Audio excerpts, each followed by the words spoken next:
ইসলামকে কলঙ্কিত করবার জন্য, হেফাজতে ইসলামকে জনগণের সামনে হেয় প্রতিপন্ন করবার জন্য নতুন নতুন নাটক সাজান। মাদ্রাসাগুলোতে সংরক্ষিত কোরবানির ছুরিগুলো কোন কাজে লাগে জানেন না?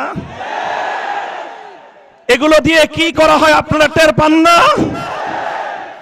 আপনারা কোরবানির চামড়া নিয়ে যা তামাশা শুরু করেছেন, আগামী দিনে কওমি মাদ্রাসার ছাত্ররা রাষ্ট্রকে বিনামূল্যে কোরবানির দিন যে সার্ভিস দেয় সেটা হয়তো বন্ধ করে দিতে হবে।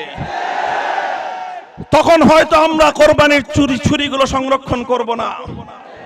এই ছুরিগুলো দেশের কল্যাণে নিয়োজিত, এই ছুরিগুলো দেশের ধর্মপ্রাণ মুসলমানদের কোরবানির দায়িত্বে নিয়োজিত। বারবার এই ছুরি নিয়ে আপনারা নাটক করেন। এই নাটক তো অনেক পুরাতন হয়ে গেছে। এরপরও আবার নাটক মঞ্চস্থ করা হয়েছে। কারা করলো জানতে চাই, মুখ উন্মোচন করতে হবে। মিডিয়া কর্মীদেরকে একটা কথা বলবো, মিডিয়া অনেক শক্তিশালী আমরা মানি। মিডিয়া আজকে বাংলাদেশ নয় সারা পৃথিবীকে নিয়ন্ত্রণ করে সেটাও জানি।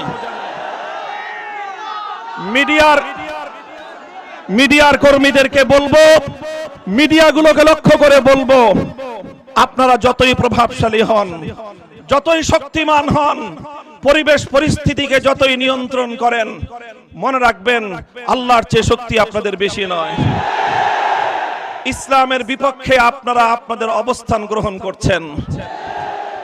আপনারা ব্রাহ্মণবাড়িয়ায় সরকার দলীয় সন্ত্রাসী এমপির বিরুদ্ধে রিপোর্ট করতে পারেন না। শতবর্ষী বাংলাদেশের অহংকার জামিয়া ইউনুসিয়ায় যারা হামলা করলো ওদের ব্যাপারে রিপোর্ট করতে পারেন না। যারা আমার মায়ের বুক খালি করলো, আমার ভাইদেরকে হত্যা করলো, তাদের মুখ উন্মোচন করতে পারেন না। আপনারা পারেন হেফাজতে ইসলামের কল্পিত তাণ্ডবের কাহিনী রচনা করতে।